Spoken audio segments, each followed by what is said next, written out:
Prynawn da pawb a chroeso chi gyd I Weminar e-ysgol ar ddydd Llun 4 o Ionawr. Gobeithio bod pawb yn cadw'n ddiogel ac wedi mwynhau y gwyliau'r Nadolig. Fel wedais I, mae'n pleser I groesawu chi gyd i'r digwyddiad yma prynawn yma, lle byddwn yn canolbwyntio ar yr addysgeg, a'r pwysigrwydd o'r addysgeg a'r cynllunio pam rydych yn ffridio'n fyw, a fyddwn yn edrych ar rai o'r nodweddion a'r elfennau sydd ar gael trwy Teams a Class Notebook a fydd yn helpu chi gyda'ch gwersi rhithiol a pam fyddwch yn ffridio'n fyw. So dyma'r amcanion y digwyddiad prynhawn yma. Fel wedys I, ni'n mynd edrych ar rai o'r nodweddion. Mae amser, sy'n llawer amser da ni'n mynd trwy pob elfen prynhawn yma, ond newn ni cael cipolwg o rai elfennau a'r nodweddion a fydd yn defnyddiol I chi. A hefyd, byddwn ni edrych ar y pwysigrwydd o'r addysgeg a'r cynllunio pam ych chi yn darparu gwersi rhithiol a felly. Fy enw I yw Stephen Williams, a rydw yn gweithio ar y prosiect e-ysgol yn cefnogi ac yn cydlunu yr ysgolion bennaf yn Ngheredigion ac hefyd yn Powys.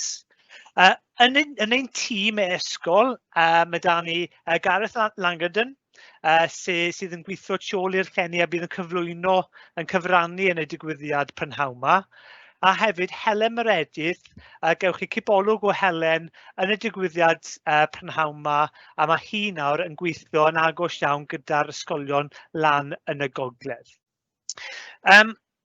Dyma ein manylion cyswllt, felly os ych chi eisiau fwy o wybodaeth, fwy o manylion amdano'r prosiect e-ysgol, wedyn mae'r e-byst ar y sgrin I chi a gallwch e-bostio ni pryd bynnag chi eisiau. Bydd y digwyddiad prynhawn yma yn cael ei recordio, felly ar ôl I ni cael cyfle I olygu'r fideos a'r olygu'r recordiad, fe fyddwn ni yn e-bostio'r fideo allan I chi, a fyddwn ni hefyd yn e-bostio unrhyw dogfennau, pwerbwynt dwi'n rannu nawr, allan I chi erbyn diwedd yr wythnos. Hefyd, gallwch hefyd yn y digwyddiad byw yma, yn y Weminar yma prynhawn yma, os welwch chi ar eich sgrin chi ar y dde, mae yna adran cwestiwn ac ateb.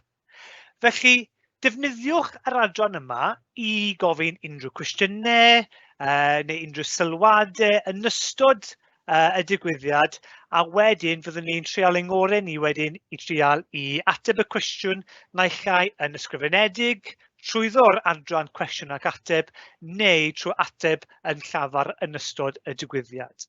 So chi'n mynd I fod yn styc gyda fi yn siarad yn ystod y digwyddiad yma prynhawn yma. Fel wedys I, mae Miall Roberts o Ysgol Godre'r Berwyn. Cyn gwyliau'r Nadolig, nath Helen Meredydd sydd yn cefnogi'r ysgolion lan yn y gogledd, fe nath Helen a Miall recordio sgwrs yn siarad y byti profiadau Miall yn dysgu trwy e-ysgol, felly newn ni dangos y recordiad yn ystod y digwyddiad, a wedyn mae da ni Catrin sef pennaeth profiadol Ysgol Gynradd Abereiron, sydd ar hyn o bryd wedi cael ei escondiad yng Ngheredigion yn canolbwyntio ar Gwricwlwm I Gymru ac hefyd ar yr Addysgeg. Felly, fydden nhw yn rannu profiadau nhw yn ystod y digwyddiad. Cyn I ni symud mlaen, fi'n credu un peth sydd yn hynod bwysig jyst I nodi yw y dogfen yma. Nawr, mae'r dogfen yma gath ei diweddaru nôl ym mis Medi a sydd wedi cael ei gyhoeddi gan y Llywodraeth Cymru. Mae'r dogfennau yma yn canolbwyntio ar yr arferion ac yr egwyddorion yn seiliedig ar ffridio'n fyw, A os ydych chi'n darparu unrhyw gwersi rhithiol trwyddo hwb, naill ai trwyddo Teams neu Google Meet a felly mae fe yn defnyddiol i jyst i cael cipolwg o'r ddogfen yma, achos mae yna cwpl o awgrymiadau wedi cael eu nodi yn y ddogfen yma. Felly, os nad ydych wedi cael cyfle jyst i cael cipolwg, i ddarllen trwy'r ddogfen, dwi'n argymell bod chi yn. Felly, mae hwnna ar gael trwyddo hwb. Os newch chi jyst yn y search bar, os newch chi jyst ysgrifennu dogfen ffrydion fyw, fi'n siŵr wneith y lan yn digon syml ar trwyddo hwb i hunan. Nawr, cyn i ni ddechrau, beth yw e-ysgol? Dwi'n gwybod mae ysgol yn cael ei darparu yn Ngheredigion, yn Powys a hefyd yn Gogledd Cymru. Ond i safio fi siarad nawr, dwi'n jyst mynd i dangos fideo fideo syml sydd jyst yn esbonio beth yw e-ysgol trwyddo ein channel YouTube. Felly, os na jyst cau hwnna lawr. Jyst mynd i sicrhau bod fy mod wedi rannu'r system audio. Na ni. A na i jyst chwarae'r fideo yma.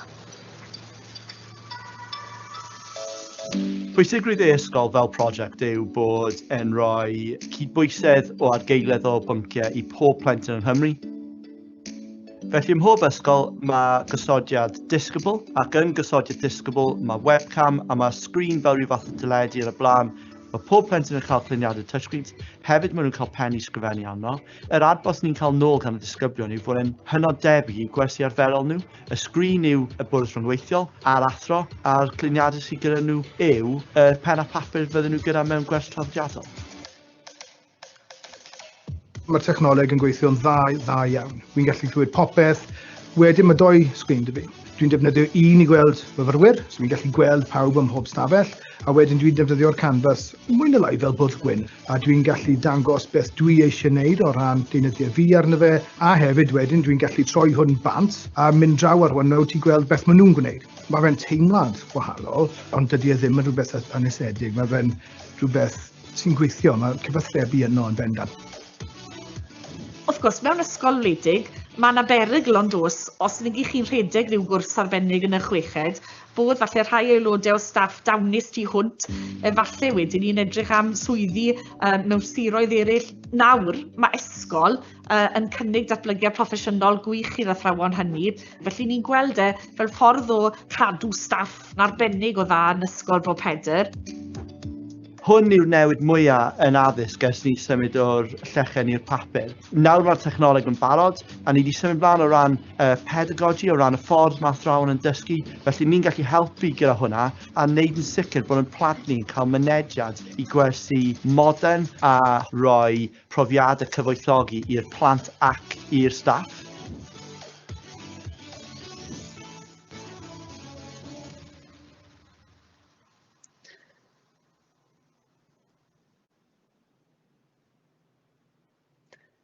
Grêt.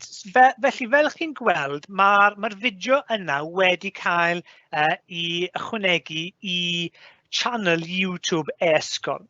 Felly, ar y channel yma, mae yna nifer o fideos yn esbonio beth yw e-ysgol, dangos profiadau disgyblion a athrawon trwy e-ysgol, ond hefyd mae yna nifer o fideos a fydd eich defnyddiol i chi pan mae chi yn dysgu trwyddo Teams ar hwb.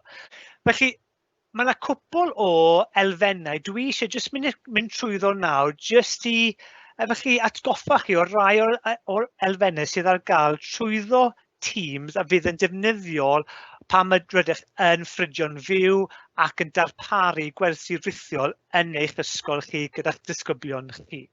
Nawr, yn anffodus, fel wedys i, sim digon amser da fi mynd trwyddo popeth, ond fel mae'r channel YouTube da ni sydd gyda cwpl o fideos a hefyd mae yna wefan da ni gyda rai o enghreifftiau o sut i ddefnyddio y gwahanol elfennau a nodweddion trwyddo Teams.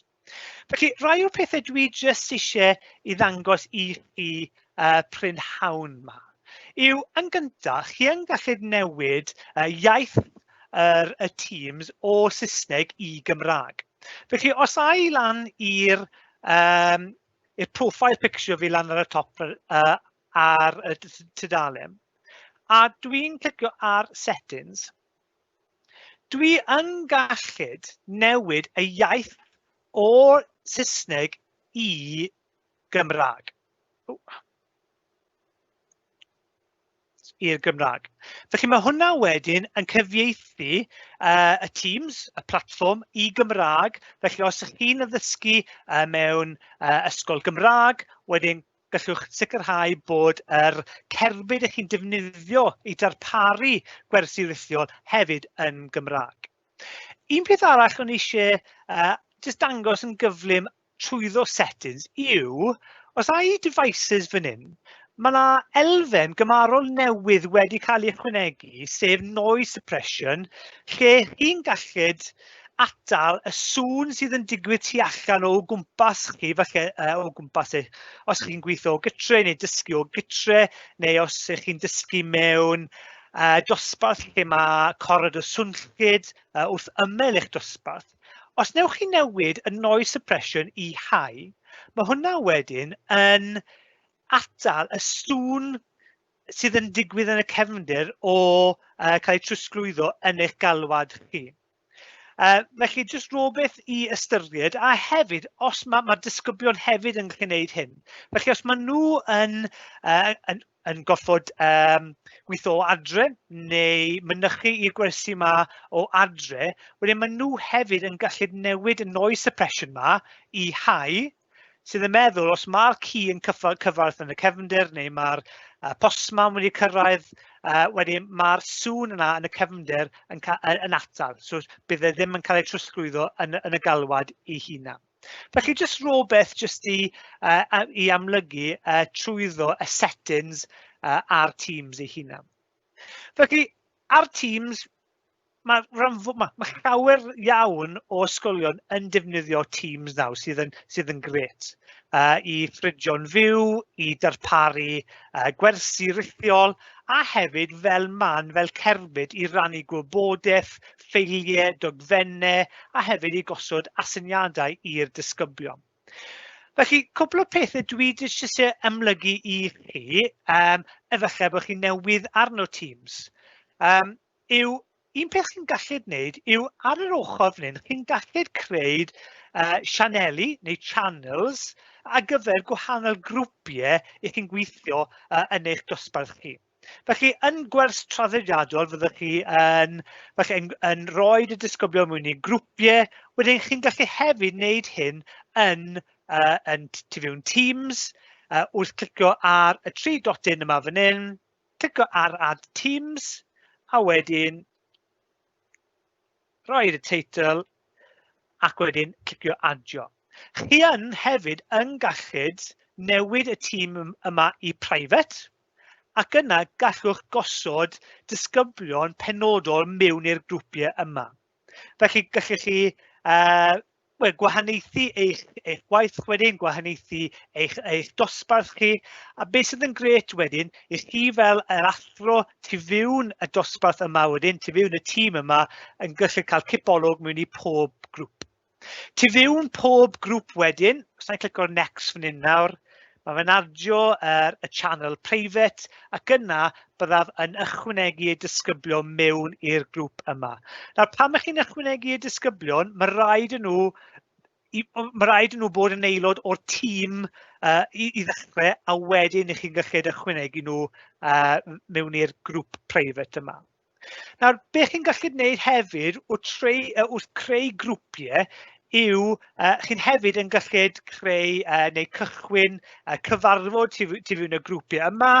Felly, yn ystod y gwers, gallwch dechrau'r gwers yn y general, wedyn gallwch gofyn i'r disgyblion, os ewch chi i grŵp 2, nawr grŵp 2, ewch i'ch channel, a dwi'n mynd i dechrau galwad, a wedyn gallwch cwblhau gwaith llafar tu fewn y grŵp yna. Ffeiliau. Yn amlwg, ffeiliau yw lle gallwch ychwanegu ffeiliau, dogfennau.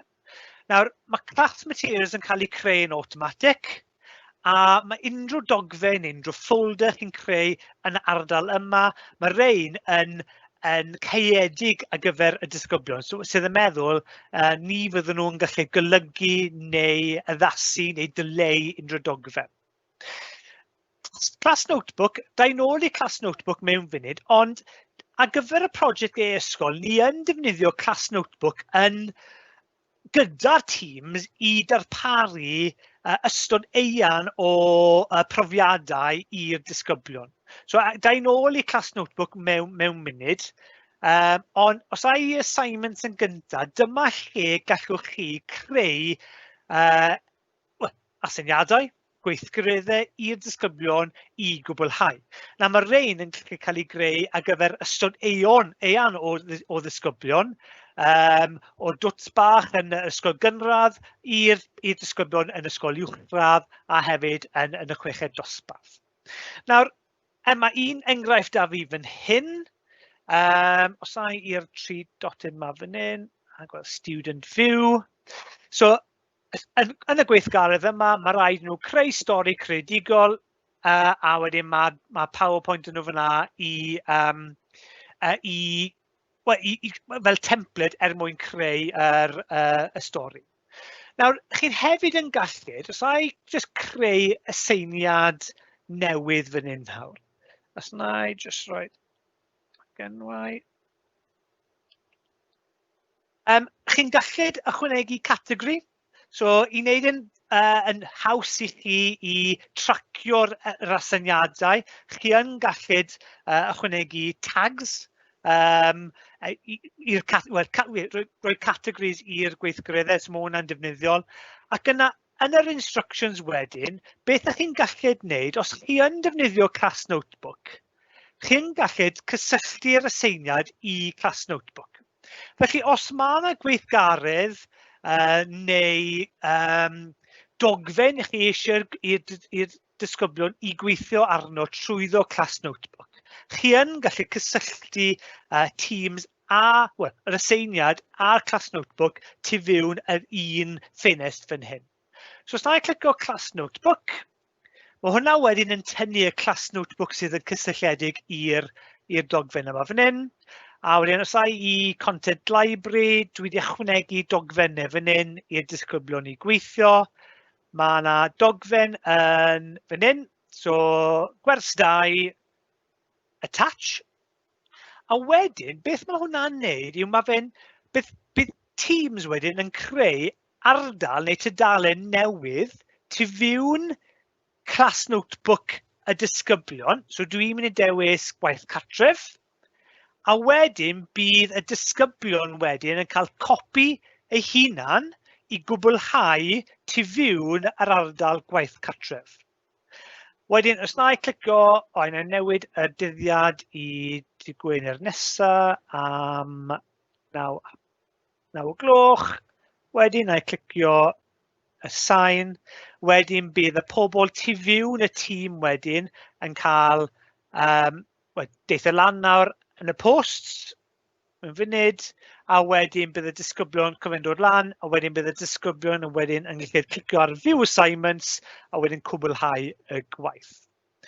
Nawr, jyst i cael weld ble mae'r dogfen yna, so fel wedys i, pam nes i creu y ddogfen yma, yr aseiniad yma, nes i clicio ar, os na i clicio class notebook,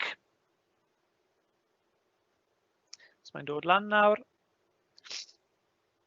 a content library, 1:2, gramadeg, gwers 2. Dyma'r dogfen bydd y disgyblion yn gweithio arno. So, mae'r gweithgaredd yn seiliedig i hwn, a beth sydd yn gret ar gyfer teams a class notebook yw pam nes i creu'r aseiniad, nath creu tudalen newydd tu fewn gwaith cartref, tu fewn ardal Eryl a tu fewn ardal Gareth yn automatic. So dim rhaid fi, dim angen i mi creu tudalen newydd, yn automatic mae fe wedi creu y ddogfen trwyddo asyniadau. Felly jyst rhywbeth defnyddiol i ddefnyddio trwyddo assignments. Nawr, chi yn gallu defnyddio class notebook trwyddo Teams, ond yn personol mae fe mwy pwerus i ddefnyddio class notebook trwyddo yn naill ai y Notebook 2016 app neu y OneNote for Windows 10 app. Mae fe'n fwy pwerus. Felly, fel chi'n gweld, dyma'r class notebook ar gyfer y ddogfen yma, neu y tîm yma. Os ai content library, a mynd i uned ysgrifenedig, a gwers 2, chi'n gweld dyma'r dyma'r gwaith dwi eisiau'r disgyblion i gweithio arno. Nawr, y peth sydd yn gret gwych amdano class notebook yw, mae yna ardal lle gallwch cydweithio ar y cyd, so collaboration space. Mae da chi content library lle mae'r athrawon yn gallu rannu dogfennau a mae'r disgyblion ddim yn gallu addasu neu golygu neu dileu y dogfennau. A fel chi'n gweld, mae yna ardaloedd ar gyfer y disgyblion. Nawr, dim ond fi fel yr athro sydd gyda mynediad mewn i bob ardal disgyblion, a bydd y disgyblion dim ond yn gallu gweld ardaloedd nhw. Nawr, os dwi eisiau, gan i weld, dyma'r dogfen dwi'n gweithio ar y dogfen yma heddiw, so dwi wedi cynllunio'r gwers, dwi wedi paratoi y gwers. Os dwi eisiau i'r disgyblion i gweithio ar y ddogfen yma yn ystod y gwers, dwi yn gallu, os na i clicio ar right click ar gwers 2, a clicio ar distribute page, dwi'n gallu gwthio'r dogfen yma allan i'r disgyblion. So, os dwi eisiau gwthio fe allan i taflenni gwaith, clicio taflenni gwaith, a mae hwnna wedyn, mae class notebook wedyn, so wedi paratoi gwaith, dwi wedi mynd trwyddo fe gyda'r dosbarth, a wedyn dwi wedi gwthio fe allan i'r ardaloedd y disgyblion. So, na i clicio, a wedyn na i clicio ar Gareth, taflenni gwaith. Fel chi'n gweld, mae'r dogfen yna barod i Gareth i gweithio arno. Un peth sydd yn defnyddiol i chi fel athrawon ar class notebook yw i rannu PDFs neu taflenni gwaith i'r class notebook. Nawr, y ffordd haws i wneud hynny, so enghraifft, mae da fi fan hyn nawr taflen waith PDF ar ragenwau, a dwi eisiau rannu hwn nawr i'r class notebook mwyn i'r plant i weithio arno. Felly, os na i clicio ar file ac yna print, dwi wedyn, os dwi'n dewis y printer send to notebook 16, neu os dwi'n defnyddio, os fyddwn ni'n defnyddio'r notebook arall, y Windows 10, byddai'n clicio ar hwnna. Send to notebook 16 a clicio print. Mae hwnna wedyn, os a'n ôl i class notebook yn y notebook, dwi wedyn yn gallu dewis ble dwi eisiau rannu y ddogfen yna. So os na clicio ar ragenwau, clicio OK. A fel chi'n gweld wedyn, os a'n ôl i content library, dyna'r dogfen dwi wedi rannu o PDF. Felly mae fe'n digon hawdd i jyst i rannu PDF, taflen gwaith, trwyddo Adobe, trwyddo printo fe i'r notebook. Felly, mae yna nifer o bethau chi'n gallu gwneud ar class notebook. A mae class notebook a Microsoft Teams yn gweithio gyda'n gilydd. Felly, un ffordd i ymgysylltu gyda'r disgyblion a felly ymestyn y disgyblion yw i edrych ar y class notebook a Teams ac i ddefnyddio nhw wrth ymyl ein gilydd. Nawr, un peth cyn i mi adael, mae yna, fel wedys i, mae channel YouTube gyda ni, sydd gyda nifer o fideos a fydd yn helpu chi i ddefnyddio Teams a class notebook.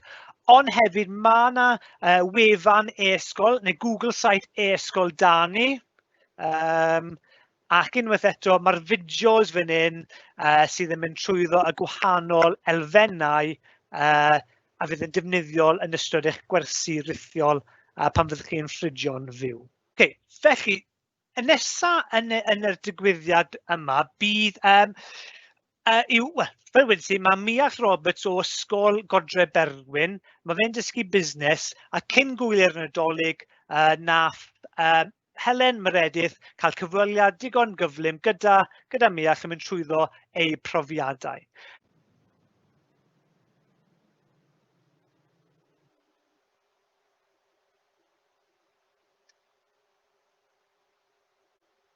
Roberts o Ysgol Godre'r Berwyn sydd am siarad am ei brofiad e-ysgol. Mae Miall yn dysgu busnes trwy ysgol i disgyblion Godre'r Berwyn a Llanfyllin? Ie, dyna Dwi'n chi. gofyn chydig o cwestiynau os di hwnna'n iawn.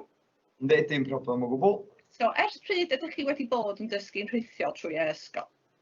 Oedd y cyfle o gwmpas rhyw cyn yr haf llynedd, sef 2019, lle oedd 2020, lle oedd y cynnig i ni ymuno fo e-ysgol fel bod ni'n cael cynnig mwy o amrywiaeth o bynciau yn Ysgol Godre'r Berwyn. A fel oedd lwc, lle ges i sgwrs efo'r pennaeth yn fama, gyda ni'n bodlon os ni'n cynnig astudiaethau busnes drwy e-ysgol. So nath o ddechrau'n iawn mis Medi leni. Dyna pryd ni wedi dechrau addysgu drost y we felly. Diolch. Sut mae addysgu chi wedi newid ers i chi dysgu'n rhithiol o gwbl? Peth mwyaf rhyfedd ydy, pan ydych chi'n dechrau dysgu drwy Teams, lle ydych chi'n meddwl yn rhyw newidiadau mynd i fod i'r ffordd dwi'n addysgu, ond bellach, unwaith mae rhywun wedi arfer efo sut mae nhw'n defnyddio Teams a'r cyfleoedd i ben draw, mae o'n ei gynnig efo drwy rannu sgrin, mae'r gwersi'n dod lot tebycach i be ydy o mewn dosbarth. A mae'n bwysig bod rhywun yn cynnwys y dysgwyr union fel maen nhw'n wneud ar lawr dosbarth ar fideo. Fel bod ti'n cadw diddordeb nhw yn y wers. Felly, fyswn i ddim yn dweud bod pethau wedi newid gymaint ar ys rhywun yn feddwl.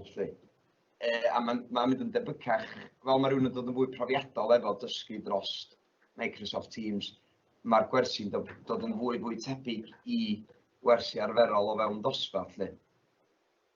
Felly mae'r potensial mae Microsoft Teams yn gynnig i bobl gallu dysgu iddo fo yn anhygoel a does yna ddim newid mor fawr ag rywun wedi feddwl i'r wers ei hun. So, da chi wedi ateb yn cwestiwn arall rili bod dysgu'n rhithiol ac yn traddodiadol ddim rili lot wahanol. Da chi dal yn gorfod cynllunio a'r addysgeg dal yr un peth rili. Ga i jyst ofyn sut da chi wedi trefnu... Sori, go on. Na mae bwriad y wers i'r raff, ti dal eisiau dysgwyr fod yn gynwysedig yn y wers, so mae dy nod i o ran dy wers union y fath o fysau mewn dosbarth lle yndi. Na, sori, be oedd eich cwestiwn chi? Ie, o'n i am gofyn, sut da chi wedi bildio fyny perthynas hefo'r plant sydd ddim yn dy ysgol di? Be ni weld yn bennaf oedd i ddechrau, yn amlwg doedd gen i ddim syniad pwy oedd y plant o'r ysgol arall. Ac oherwydd anawsterau yn dilyn Covid leni, da ni ddim wedi cael y cyfle i gyfarfod ein gilydd, ond dwi'n siŵr ddaw hynny. Felly be dwi wedi bod yn gwneud rili di, ar ddiwedd gwers, mi wna i gadw'r plant o ysgol arall ar ôl a gofyn nhw os gyda nhw unrhyw broblemau. A wedyn mae rhywun yn cael bach fwy o sgwrs am ffurfiol, fwy na fysa ti mewn gwers. Wedyn mae hynny'n ti'n dod i adnabod yn bach am bersonoliaeth rhywun. Ac pa mor bwysig hefyd ydy bod ti'n cynnwys pawb yn dy wers. Be sgynna i di un plentyn o ysgol arall, mae o dal yr un mor bwysig ag ydy'r 6 arall sydd yn gwneud busnes. So basically just gael chat bach ar ddiwedd gwers. Ac hefyd, yn aml iawn dwi dros e-bost, neu jyst mwyn gwirio bod o'n iawn efo pob beth, a wedyn mi wneud ateb yn dweud na pob beth yn iawn, neu os yna o beth mi ofyn eith gwestiwn. So, bersonol efo fo. Ie, swnio'n reit llwyddiannus hwnna. A beth arall sydd wedi bod yn llwyddiannus yn ystod eich sesiynau ar-lein? Mae'n gwirionedd, mae'n dipyn o bethau yn llwyddiannus. Fel mae'r gwersi'n dod yn sicr rwan bod gan bod yr dysgwyr dod i arfer efo cael ei dysgu dros sgrin hefyd, maen nhw'n dod yn fwy cynnwysedig yn y wers, maen nhw'n fodlon nhw'n lot mwy parod i ymateb erbyn rwan ag oedden nhw o blaen. Rhywbeth arall handi ydy hefyd, pam ydych chi'n defnyddio Microsoft Teams, mae ydych chi rannu eich sgrin yn union fel tasach chi'n y dosbarth. So tasach neu fideo, ydych chi eisiau dangos, neu unrhyw beth, mae nhw'n gallu gwylio'r fideo yn union fel tasach nhw'n y dosbarth.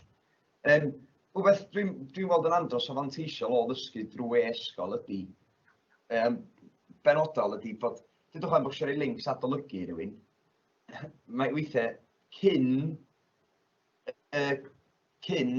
adeg e-ysgol, lle oedd rhywun wrach yn dweud nhw, sgwennwch yn eich dyddiadur gwaith cartre, enw'r fideo yma, gwyliwch y fideo adolygu. Ond rwan ti'n gallu just rhoi y links fyny ar Teams a maen nhw'n gallu mynd i wylio'r fideo ni amser ei hun, so mae hynny'n sicr yn llwyddiannus. Ie, so mae wedi bod yn eitha llwyddiannus ar y funud. O, da iawn. So, gai ofyn pa betrysiadau a gawsoch i ddechrau'r dysgu'n rhithiol a sut ydych chi wedi dod dros yr rhain? Ie, yn benodol, be o'n i'n weld oedd rhyw bethau do'n i ddim yn ddall drwy ddefnyddio Teams, sut i rannu sgrin, bod ni wedi cael ambell i ymarfer ar wneud, ac bod nhw wedi dangos i ni ambell waith drwy e-ysgol sut mae'n wneud, rhywun yn anghofio neu ddim yn wneud rhywbeth yn iawn. Wedyn, dyna oedd y broblem fwyaf. Hefyd, pan dwi wedi bod yn gwaith fyny i rai o'r dysgwyr, dyn nhw ddim wedi bod yn gallu agor o. Lle, oedd yn beth syml yn diwedd, do'n i ddim wedi dall bod o mor syml, o'n i wedi safio'r document o dan beth anghywir. Felly, bellach, ar ôl cydweithio efo athro fewn yr ysgol, nes i weld bod angen i fi double-checio bod yn waith i yn gweithio iddyn nhw cyn o ers. So, ychwanegu chydig o lwyth gwaith efo cynllunio dim o gwbl bron. So, be o'n i'n neud o gyrru'r gwaith i athro arall efo yn yr ysgol. Wedyn yn gallu gweld wedyn, reit, mi'n gweithio iddo, dyle bod yna ddim problem iddo weithio i'r dysgwyr chwaith. Wedyn ar ôl gweld hynny, dwi'n gweld, reit, mae'r wers, mae pob beth yn barod i fynd, mae pob beth. Wedyn mae gwers yn rhedeg lot mwy esmwyth wedyn os ydy hynny, yn lle bod rhywun yn cael dim hiccups yn ei gwers. Wedyn. So dyna'r prif pethau technoleg, fwy na ddim byd, ond a bod rhywun angen sicrhau bod nhw'n cynllunio'n drylwyr cyn y wers. Da iawn, so os yna unrhyw beth arall di bod o'i le a sut oedd hwn wedi cael ei datrys, dim byd mawr? Dim byd mawr arall, rili, na. Mewn gwirionedd, mae pob beth yn edrych. Mi gafon ni un neu ddau o broblemau efo'r we a felly ar y dechrau lle oedd y cyfrifiadur wedi cael ei setio fyny'n iawn, ond mae pethau felly'n digwydd o hyd ac yn anffodus. Mae rhaid i rywun ddall mae technoleg ydy ar ddiwedd dydd a mae pethau yn gallu mynd yn anghywir. Ond na, mae pethau wedi bod reit llwyddiannus ac mae rhywun yn mwynhau cael y cyfle i ddod i adnabod dysgwyr o ysgol gwahanol mewn ffordd, cos mae o'n amagu perthynas rhwng dwy ysgol hefyd, sydd yn handi efo lot o bethau i rannu adnoddau, syniadau felly ac yn y blaen. Felly na, mae pethau weld yn mynd reit ar y funud, diolch. Os ti'n sôn cyn yn gwerth, cyn i'r recordio yma, bod chi wedi cael perthynas gyda'r athrawon yn yr ysgol arall hefyd yn do? Do, sori, do. Yn sicr, dyna, broblem arall, rwchydig o broblem oedd i, lle o'n i'n rhoi gwaith i blant, dim just o'r ysgol arall, mi o'n digwydd yr ysgol yma hefyd. A wedyn, dwi ti ddim yn teimlo bod ti'n gallu dilyn nhw fyny rhywbeth fath o fysa ti mewn gwers, cos dwi ti'n gweld nhw wyneb yn wyneb. Felly, be nes i oedd nes i gorfod cysylltu efo pennaeth chweched ysgol arall, fel bod hi yn mynd ar ôl unigolyn o ddim yn ei gwaith. A mi oedd hyn weithio rei dag, so nath hi ddweud yn ei e-bost, diolch yn fawr iawn, please, os yna o beth arall, cynnwys fi, fel bod fi'n gwybod neu fel arall, neu mae'n ddall i beth sydd yn digwydd llyn dydy. Felly, do na, mae wedi bod yn ffordd dda o facu perthynas efo ysgolion eraill, ac hefyd y pwysigrwydd bod rhywun yn cynnwys staff ysgol arall yn y bybl, ti'n gwybod, fel bod nhw'n dod i ddall os yna unigolyn ddim yn cyflawni gwaith. Lyfli, diolch yn fawr. Wel, da chi wedi dweud lot o top tips yna. Os gen ti top tips i athro nad yw erioed wedi dysgu'n rhithiol neu fydd yn dysgu'n rhithiol am gyfnod o amser? Any other tips, os gen ti? Ie, tips rili di peidio bod ofn. Wrach, y 2 dair gwers cyntaf mae'n rhywbeth yn mynd i fynd o'i le. Mae'n digwydd i bawb. chwarae gwmpas digon cyn wneud gwers, so efallai os gen ti athro arall yn yr ysgol sydd ddim yn siŵr chwaith, rydych chi'n gallu wneud cyfarfod efo nhw ocha gwmpas dangos ar y sgrin beth wyt ti'n bwriadu wneud yn dy wers, a wedyn wrach sydd chi'n dod fwy hyderus wedyn wrth ddefnyddio Teams. Mae'n lot o bethau, os gwch chi amser, mae'n andros o lot o bethau ydych chi'n chwarae gwmpas efo ar Teams. A hefyd, wrach tip arall os ydych chi ddim yn siŵr i ddechrau, pidio gymlethu pethau. So gadw fo reit syml, cadw'n digon tebyg i wers arferol os ydych chi'n neud yn y dosbarth. A wedyn, wrach fel ydych chi'n dod fwy hyderus, dyna adio'r pethau'n bach mwy waw neu beth bynnag. So, dydy o'm yn hawdd i neb. Diolch yn fawr i ti eto, Miall, am cymryd rhan a siarad am dy brofiad o dysgu'n rhithiol gyda ysgol. Dim problem o gwbl, diolch yn fawr iawn i chi. Great. Fantastic. So dyna Miall sydd yn dysgu'n Godre'r Berwyn. So gobeithio bod chi wedi pigo lan cwpl o tips wrtho fe. Nawr, symud ymlaen nawr, i ni mynd i, gwahodd nawr Catrin Thomas, fel wedys i yn gynharach pennaeth profiadol o Ysgol Gynradd Abereiron, sydd nawr wedi cael ei siconiad i Ngheredigion yn canolbwyntio ar Gwricwlwm i Gymru. Na i just trosglwyddo fe draw i Catrin nawr, a enjoyo Catrin. Pnawn da i chi gyd. Braf gael bobl yma. Oedd e'n braf iawn i glywed Miall yn trafod fyna, achos mewn gwirionedd o safbwynt cefnogi athrawon sydd ar fin ymgymryd ar daith o ddysgu cyfunol neu e-ysgol. Does dim byd gwell mewn gwirionedd na chlywed profiadau i rywun sydd yn neud a chlywed rhywun yn rannu beth sy'n gweithio a'r hyn sydd ddim yn gweithio hefyd yn gallu bod ddefnyddiol. Felly, ydych chi'n gweld fi ar y sgrin nawr? Catrin, wyt ti'n fodlon jyst rannu dy sgrin? Ydw, dyna beth dwi'n mynd i wneud nesaf, Stephen. Felly, dwi'n mynd i rannu'n sgrin dych chi nawr.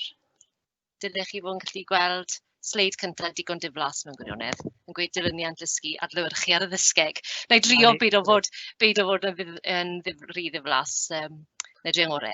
Felly, beth dwi'n mynd i wneud nawr yw edrych ychydig ar yr addysgeg sydd angen i ystyried wrth drefnu Dilyniant Dysgy, ac adlewyrchu ychydig ar yr hyn sydd angen i addasu a chanolbwyntio arnynt y safbwynt addysgeg pan yn dysgu'n gyfunol neu'n ymgymryd ag e-ysgol. Fi'n mynd i siarad beth i e-ysgol a dysgu gyfunol ar yr un pryd, os ydy hwnna'n iawn. Felly, os dwi'n cyfeirio dwi'n cyfeirio y llall hefyd.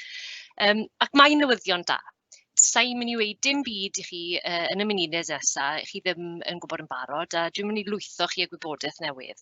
Achos mewn gwirionedd, fel mae Miall wedi dweud yn ei drafodaeth unwaith i chi yn ymgyfarwyddo ar dechnoleg, a'r trefniant rheoli fel mae Steve wedi cyfeirio at yn barod, dros yr heriau yna, ti'n gweld fi, ti'n gallu clywed wyt ti'n gweld y sgrin, wyt ti'n gweld y PowerPoint, fel i ni gyd yn gorfod mynd trwyddo pan ni'n dechrau ymgyfarwyddo ar dechnoleg. Mae'r egwyddorion addysgegol sy'n cyfrannu at lwyddiant ac effeithiolrwydd yr addysgu a dysgu yn debyg iawn.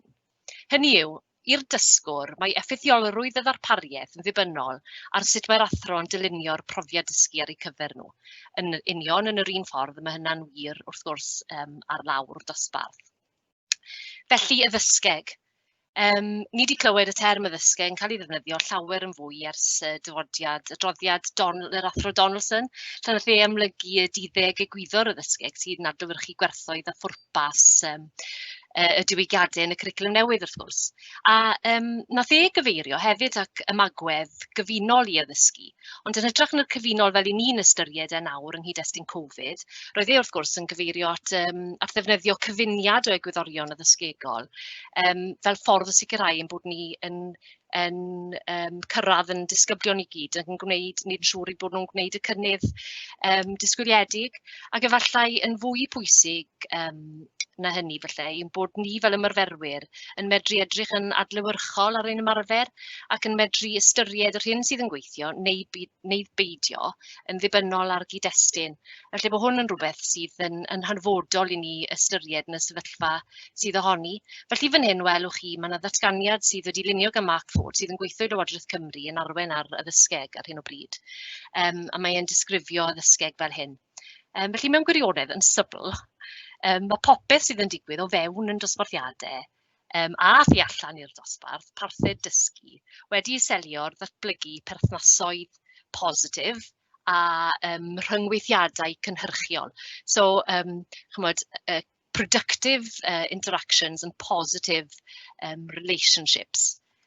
Os ai mlaen, wrth gwrs, mae'r wrth reswm, mae sut ydyn ni'n adeiladu ein perthnasoedd a'n rhyngweithiadau hynny yn cael ei gyrru gan yr ymgylchedd ddysgu.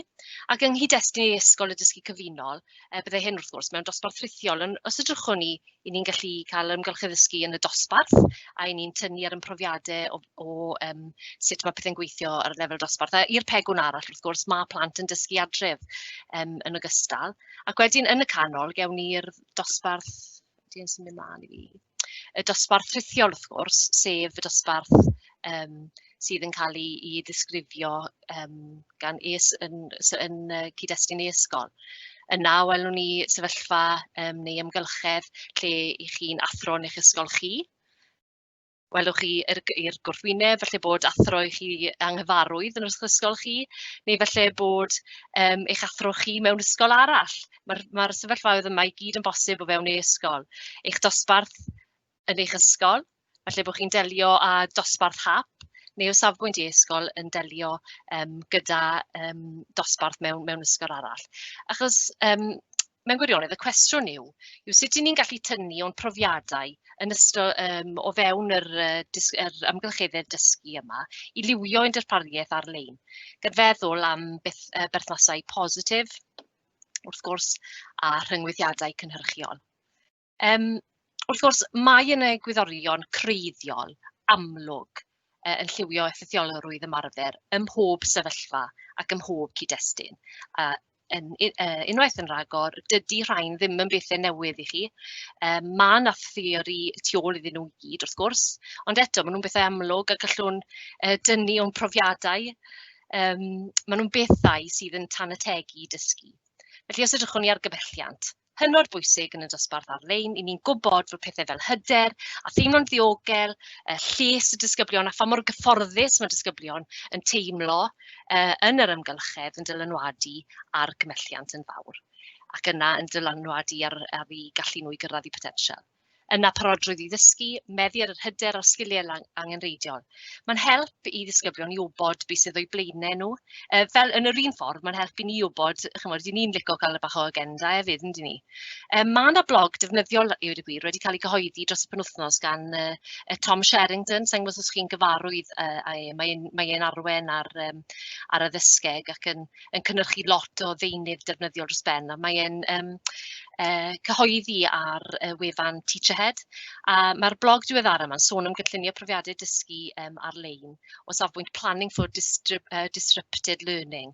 A mae e'n cyfeirio at, mae e'n gweud, you need to go long, look at the big picture. Felly pan mynd ni'n meddwl am barodrwydd yn plant ni at ddysgu, felly bod e werth i ystyried rhannu gyda plant beth sydd angen iddyn nhw wybod, beth sydd angen iddyn nhw ddarllen, yr hyn ni'n disgwyl iddyn nhw greu neu gynhyrchu, beth sydd angen iddyn nhw wylio, rhannu felly sut fydden nhw'n cael ei asesu yn hynny o beth, ac hefyd esbonio llwybrau na sydd ar gael iddyn nhw i wirio i dealltwriaeth. Felly yna ymrwymiad, wrth gwrs mae hwnna'n dilyn mlaen o barodrwydd i ddysgu. Mae'n bwysig i gadw'r ymrwymiad i fynd yn medru bod yn her, yn enwedig ar ddysgu ar-lein. I ni'n gwybod y beth i teams fatigue. My goodness, fi'n siŵr bod lot ohono ni'n dioddau ohono fe. Ond un ffordd o dros hwn wrth gwrs yw sicrhau bod y cyfathrebu na yn reoledd ac yn glir. Ac bod ni'n cyfathrebu'n glir yn disgwyliadau ni. A mae hwnna'n medru fod yn gymorth fan hyn. A wedyn drwy wneud na, wrth gwrs, i ni'n rhyngweithio naturiol, athro disgybl athro ac y ddwy ffordd, bod ni'n wneud yn siŵr bod y llwybrau yna o ryngweithio yn hollol glir i'n disgyblion ni. Ac yn olaf fan hyn, wrth gwrs, mae cydweithrediad. Ni'n gwybod bod hyn yn bwerus. Mae meta-analysis John Hattie yn dangos maint effaith hyn ar gynnydd disgyblion. Ond, os ni'n onest, mae hwn yn ardal sy'n gwneud ni'n nerfus ar gorau, heb sôn am ar-lein. Ond mae yna ffyrdd o'i wneud e. Mae Steve wedi cyfeirio yn barod at yr ardal yna o fewn Class OneNote, collaboration yw ei enw fe. A chymod, efallai bod cydweithrediad ar-lein yn enwedig yn rhywbeth sydd yn estron i ni, ond un dysgwyr ni, lot yn dysgwyr ni, mae'n hollol gyfarwydd, mae'n rhywbeth maen nhw'n wneud yn naturiol yn eu bywydau cymdeithasol, a falle bod hwnna'n rhywbeth i ni ystyried ar gyfer y dyfodol, efallai Gareth. Na i symud ymlaen yn gyflym. Reit. Mae rhain yn beth fi'n newid siarad am yn beth ein ni'n deall ac yn gweld drwy ein profiadau fel athrawon. Ond ni hefyd yn gwybod lot ac yn selio ein penderfyniadau am sut i ni'n mynd ati i wneud pethau fel athrawon ar fodelau dysgu. Nawr fi'n nerfus y beth i dangos y sleid mae chi. Fi'n teimlo falle fydd y gynulleidfa pwy bynnag i chi mas na sy'n gwrando ar hwn yn moyn taflu pethau dy sgrin, a falle bod rhai o chi'n gweud, is i serious? Mae'n 4 Ionawr a mae'n siarad beth i modelau dysgu. Ond y pwynt yw, efallai, bod ni yn wneud yn penderfyniadau o safbwynt shwt i ni'n dysgu ar sail rhain, ond efallai erbyn hyn bod e yn yr is-ymwybod. A falle bod ni ddim wedi meddwl am y pethau yma ers coleg. Ond y pwynt dwi'n trial wneud drwy dangos rhain yw mae'r penderfyniadau ni'n wneud ar sail modelau dysgu. Ac mae nifer o'r elfennau sy'n ymddangos yn y modelau dysgu yma yn gweddi'r dim i'r hyn sydd angen ystyried pan mynd ni'n dysgu'n gyfunol. A y pwynt pwysig yw i ni'n wneud lot o fe'n naturiol. Felly dwi'n rhywbeth sy'n eich chi boeni am yn ormodol. Ond, mae rhain yn bethau fan hyn yr egwyddorion addysgeg, bethau sydd wirioneddol handi. Mae rhain yn bethau ni'n deall yn gweld drwy'n profiadau fel athrawon. O'r gorau, a maen nhw'n gyfarwydd iawn i ni.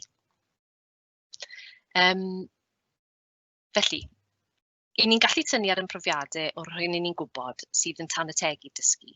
I ni'n gallu defnyddio'n wybodaeth o'r modelau dysgu hefyd, ond mae'r egwyddorion addysgeg cynlynol, mae rhain i gyd yn gyfarwydd ac wirioneddol yn lliwio y ffordd ymlaen. Felly, dulliau dysgu cyfunol. Mae'n bwysig yn y gyfeirio at hyn, oherwydd mae'r gair cyfunol yna.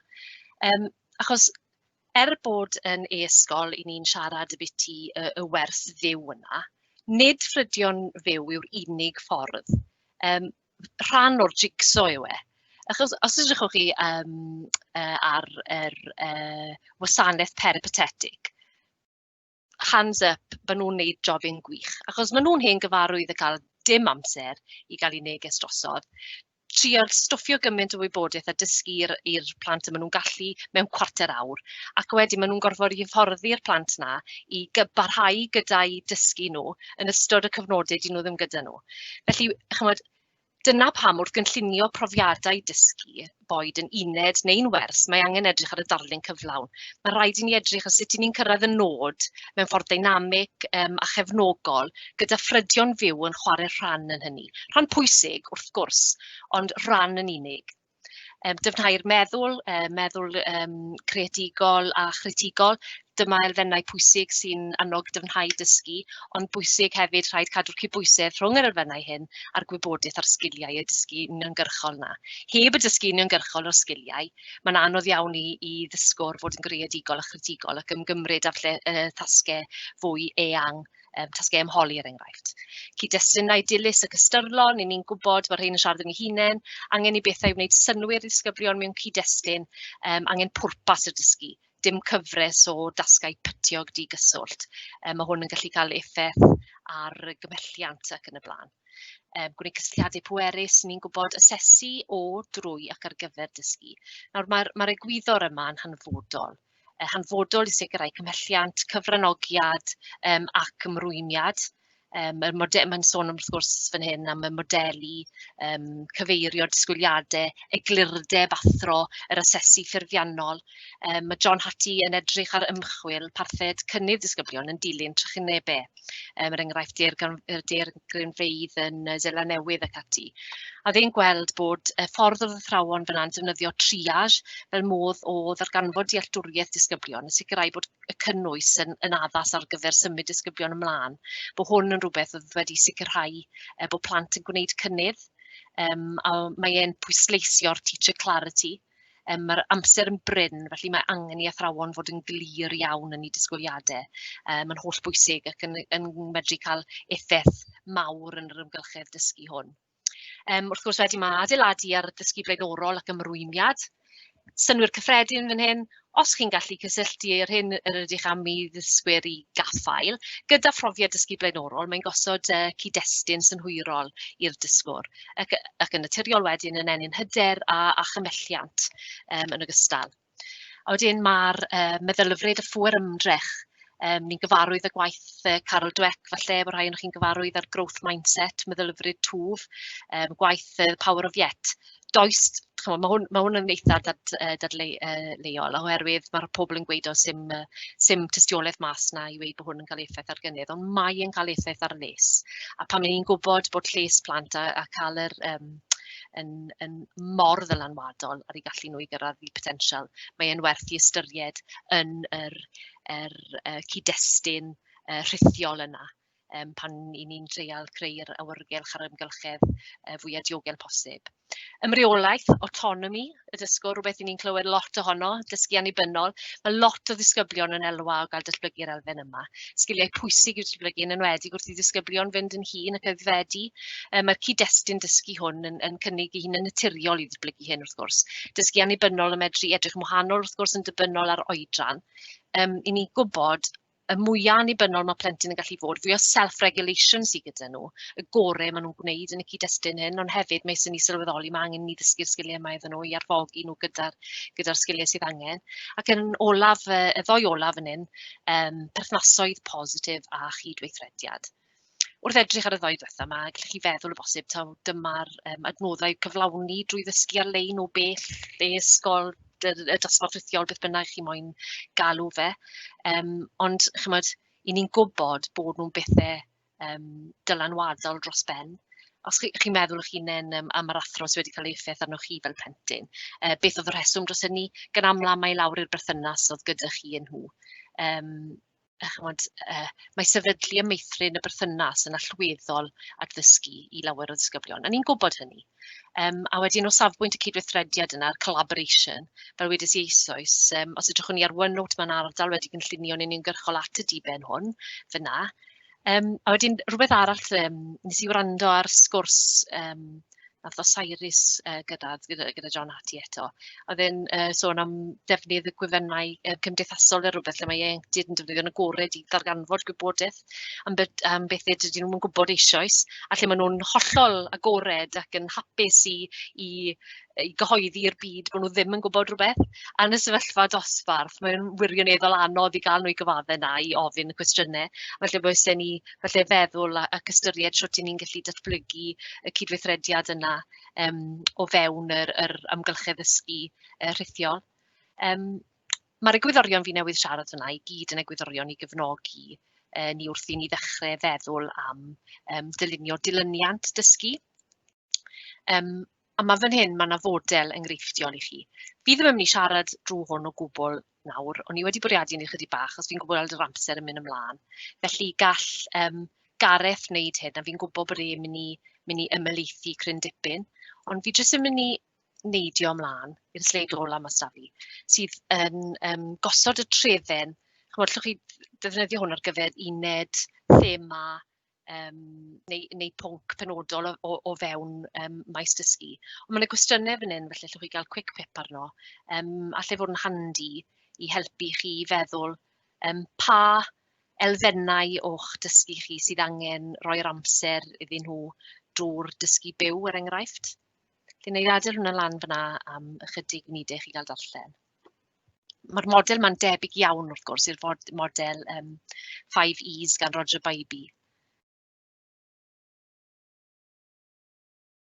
Mae beth I ni'n ymdopi ar hyn o bryd a beth I ni'n dysgu o'r sefyllfa yn werthfawr. Mae rheina sydd wedi gonffodus I wneud ysgol cyn yr crisis Covid wedi elwa'n barod wrth gwrs o weld be mae dysgu ar-lein yn gallu wneud. Build back better yn dweud, dyna beth mae'r Cenhedloedd Unedig yn sôn amdano pan maen nhw'n ymateb I grisis. Felly, mae'n gwirionedd, Covid neu dim Covid, mae'r technoleg yma i'n helpu ni. Nid I gymryd yn lle ni fel athrawon, achos yn job ni yw wneud siŵr bod e'n gweithio I ni. Ond chymod, fi'n meddwl drwy gydweithio, fel sy'n cael ei nodi fel un o ymchanion ysgol cydweithio, stop reinventing the wheel, helpu'n gilydd, yn mae fe lawr fel amcan ar teilsen e-ysgol ar y platform hwb. A parhau gyda dysgu proffesiynol, chydig o ffydd falle a bach o mynedd, dwi'n credu bod e fewn gafel pawb yn y proffesiwn i wneud y mwyaf o'r hyn i ni wedi ddysgu drwy gambu'r byd dysgu cyfunol, ac hefyd o fewn yn gafel ni hefyd i sicrhau bod y potensial pellgreiddiol sydd gyda e-ysgol yn cael ei gyflawni. Felly gadau fyna fi'n credu. Os ydy hwnna'n iawn, Steve? Ydy, diolch yn fawr, Catrin. Na, ffantastig, gwych. Dwi'n mynd i trosglwyddo y camera nawr draw i Gareth, a wneith e orffen y digwyddiad nawr blant y tîm. Felly fi yw Gareth Lanagan, fi yw'r cydlynydd strategol e-ysgol yng Nghymru. Na i ddim cadw chi hir, fi'n gwybod bod ni wedi redeg dros o bach, so 5 munud a fyddai di wneud gyda chi nawr. Be fi'n mynd i edrych arno fan hyn yw beth yw ymarferoldeb yr elfennau ni angen edrych arno i wella yn y sesiynau rhithiol. Yn y bôn, fel wedodd Miall yn gynt, simplicity is king. Pan ni'n edrych ar gwersi rhithiol, mae fe yn bwyty, peidio gorgymlethu pethau. Mae pobl yn meddwl bod e'n rhywbeth arloesol. Lle chi angen fod yn arloesol yw'r elfennau efallai sydd ddim yn gweithio yn yr un ffordd a sy'n gweithio mewn gwers mewn dosbarth. Felly, be ni sôn am fyna yw diffyg i edrych dros ysgwydd disgybl, yr elfen cwestiynu yn ymwedig yn yr uwchradd, a falle mae'r elfen cwestiynu wedyn yn bwydo fewn i'r plenary, so sut i ni'n dechrau gwers a sut i ni'n gorffen gwers. A hefyd, beth sydd yn digwydd, bod ni'n gweld yn arloesol, mae athrawon tueddu mynd yn bach yn athro ganolog o fewn y sesiynau yma. Felly, fel fi wedi cyfeirio at yn barod, hwn fydde rhyw fath o strwythur o wers fyddwn ni'n neud mewn dosbarth heb fod yn ar-lein, ond mae'r un peth i gwers ar-lein hefyd. Felly, un o'r llefydd pwysica sydd gyda ni sy'n wahanol i dosbarth ffisegol yw yr elfen ymgysylltu yma. Hwn yw'ch ben y siop chi, really, achos pan maen nhw yn gwers da chi, dyn nhw'n gallu gadael. Felly, mae angen wneud yr elfen yma yn ddiddorol, a bod nhw'n deall o'r dechrau. Felly, efallai bod ni'n edrych bod chi'n dechrau ar lefel bach yn is a bod chi'n pontio i gwersi cynt a wedyn bod chi'n gallu cyflymu bach yn gyflymach wedyn. Be ni wedi gweld sy'n gweithio o ran cynradd yw yr elfen o gemau, mynd i hol rhywbeth o'r cartre, yr elfen o hwyl yna, a yn ymwedig os maen nhw adre, mae'r elfen o hwyl yna yn rhywbeth sy'n gallu cael ei colli weithiau. Ond hefyd, beth mae rhaid ni gofio, mae hwn yn newid i ni fel staff, mae hefyd yn newid i nhw fel disgyblion. Felly, mynd trwyddyn nhw beth yw broses y wers a beth ych chi'n disgwyl o gweld o ran hynny. Hwn yw'r elfen efallai lle mae fe'n bwysig bod ni ddim yn anghofio am yr elfen o cydweithio. Felly fel oedd Stephen yn sôn amdano'n gynt, yr elfen o ddefnyddio OneNote i wneud bach o collaboration fyna, a hefyd o ran y private channels, sianeli breifat, fel bod chi'n rhoi 5 disgwyr mewn fyna, a bod chi'n gallu gwneud sesiwn lle maen nhw'n gweithio dogfen penodol, a wedyn efallai allwch chi pigo fewn i'r sesiwn a gyda'r grŵp bach yna i gael fwy o'r elfen y cwestiynau. Be ni'n gweld yn enwedig yn yr uwchradd yw bod yr peer perception a'n rhywbeth sydd yn rili lladd yr elfen o ran cwestiynu. Felly, i helpu yn yr elfen cwestiynu hynny, sydd yn bwysig o ran hwn, achos ni eisiau gwybod os maen nhw'n deall, beth maen nhw'n deall, yw bod ni'n dechrau off efallai gyda pethau fel Kahoot a Mentimeter, fel wneud forms trwy Teams, lle maen nhw'n gallu defnyddio agweddau, efallai dyn nhw ddim, lle maen nhw'n gallu rhoi ateb heb rhoi enw nhw, ond hefyd bod yr elfen cystadleuol, ni'n gweld bod hwnna'n gweithio yn rili dda. Be sy'n bwysig fan hyn hefyd yw bod ni'n mynd at yr elfen, yr cyd y wers mor gyflym a phosib. Felly, weithiau pryder o wneud rhywbeth gyda flip learning o fewn dosbarth arferol yw beth sy'n digwydd os dyw'r plentyn heb wneud e. Ond dwi'n meddwl efallai bod y werth y risg yma, bod nhw'n cyfro cynnwys cyn i chi fynd at y dasg, a wedyn bod chi'n gallu mynd at yr elfen o'r dasg yma lot yn gynt. Un o'r pethau sy'n wahanol o ran gwers rhithiol yw bod ni ddim yn... Dyw plant ddim yn ei eistedd ar Teams am 2 awr a wneud e'n un ffordd a fyddwch chi wedi wneud e mewn dosbarth, a hefyd dyw staff ddim eisiau wneud hwnna chwaith. Felly, beth ydyn ni'n gweud o ran yr elfen nesaf nawr yw bod dyma yw'r elfen lle chi'n gallu bod ar gael iddyn nhw, ond bod chi'n gael nhw i fynd i ffwrdd i wneud tasg am 4 awr 20 munud, a wedyn bod chi'n dod â nhw nôl mewn cyfnodau gwahanol.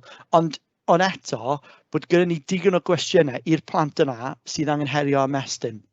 Bod chi ddim eisiau bod nhw'n eistedd fyna'n segur, a eto i ddod nôl at rhywbeth o'n i'n sôn amdano'n gynt, i bontio gyda gwersi cynt, a i roi cwestiynau lle chi'n fwy sicr bod nhw'n deall, fel bod nhw gyda rhyw fath o bont rhwng y gwaith maen nhw wedi wneud a'r gwaith maen nhw'n mynd i wneud. Dim byd gwaith i ddisgwyl adre, falle sydd ddim gyda'r cefnogaeth sydd gyda pob teulu, bod nhw ddim yn deall a bod nhw ddim gyda unrhyw un i ofyn. A yn yr elfen yna hefyd yw pan chi'n gael nhw fynd off i wneud gwersi, yr sianeli preifat yma, dyma lle allwch chi fynd mewn i grŵp o 5 a falle cael sgwrs mwy lle mae'r plant yn ymwneud nôl ymlaen gyda chi. A wedyn, ni'n sôn i ddechrau hefyd bod yr elfen dechreuol yn bwysig, mae'r elfen terfynol yn bwysig hefyd.